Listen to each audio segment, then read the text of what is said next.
Hey, good morning everybody. So today I want to show you how to use the Underglaze Transfers. So this one box represents basically like $150. So y'all need to be really careful with that. And I purchased, well, right now I purchased all of those with my paycheck money. So be nice to them and don't use wet hands when you're in there. So no wet hands in the Underglaze Transfer box.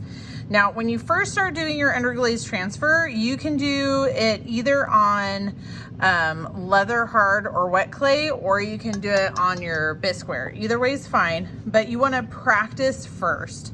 So if you are practicing, you know, try using one of these little, like these little extras, right? So like the little piece that's not even going to be a big deal if we use it. Because who cares if that fish or this little thingy doesn't come out right? So when you have the pieces that you want to try, make sure that this is away from any water because you don't want to accidentally spill it. And just have the pieces that you need. So you'll need, you know, your scissors for cutting that stuff, and you'll need a needle tool and your clay and a little cup of water. So if you're doing it straight onto regular clay that's still leather hard, just take a tiny bit of water on your finger. Like, you don't want it to be soaking wet. You just want to make it like a little bit sticky. And then this has two sides. So there's a darker side, and then there's a side where it looks lighter because it's the back side. So you want the darker side to touch the stickiness. So stick it on there, and you can see it already kind of started to stick on there. This little piece of paper changed color just a little bit. And you're just gonna take a tiny bit of water and kind of like drip it on there and like spread it across. Okay, you don't want a ton of water for this, but you know what, we're practicing right now. So like if you try this, or if I try this and I add too much water and I start to make it bleed, or I don't add enough water, we're practicing so you can learn the technique well.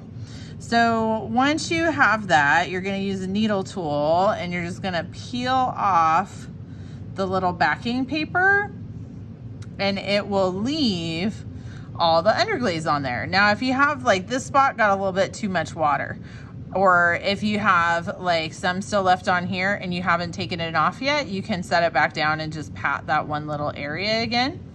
But like this one looks pretty good. If it doesn't look like that, then you gotta change it. You gotta try something else. Usually it's you forgot to add water onto the clay to make it tacky first, or you added way too much water on the actual like thing and it got all like blurry and stuff. So you don't want either one of those. Now for bisqueware, it's the same process for the most part, except you don't get this wet first. You do want to have already wiped this off with your clean, damp sponge, okay? But the main difference is you're not gonna do that first wet bit, okay? You're just gonna turn it upside down still, so the darker side goes on the project. And we're doing this on the bottom, so that way if we're like, oh my gosh, that messed up, just wipe it off, wipe it off. If you go ahead and do a giant chunk on the side and it messes up, then that's a bigger deal, right? So we're just practicing on the bottom, and you can either leave it or you can not leave it. So you're just gonna take a little bit of water and you're gonna start kind of adding in a little bit of water over the Underglaze Transfer. Now, like if I take a huge drip of water and add it on here, that's usually when I end up with too much, like I got too much water and it gets all blurry. But if I do just a little bit on my finger, this is ink, it's not Underglaze Transfer. But if I do just a little bit, that usually does pretty good, okay?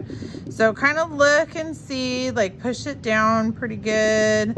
And then same thing, use your needle tool, start to peel this back and see right here, if it's not transferring right, like that does need more water. So I'm gonna take a little bit more water and I'm gonna drip on that spot and be like, okay, I need a little bit more water. Maybe I'll try that.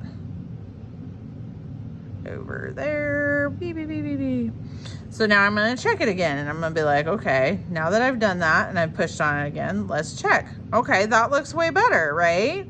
So I could keep going and be like, okay, does it look all the way good? That looks pretty good, so I can go ahead and do it. So like I said, practice first, use a small little bit of like extra. If you like the whatever you put on the bottom, just leave it, it's the bottom. And if you don't like whatever you put on the bottom, just wipe it off, it's the bottom, right? But that's how you do it on the bisqueware and how you do it on the greenware. Now if it's greenware, once it's on there, get it fired and then you can just glaze it. If it was on the bisqueware, just glaze it. It's just when you add on the glaze, you got to be kind of blobby about it, so that way it doesn't smear. All right, so thanks everybody. Happy glaze transferring, and yeah, be creative.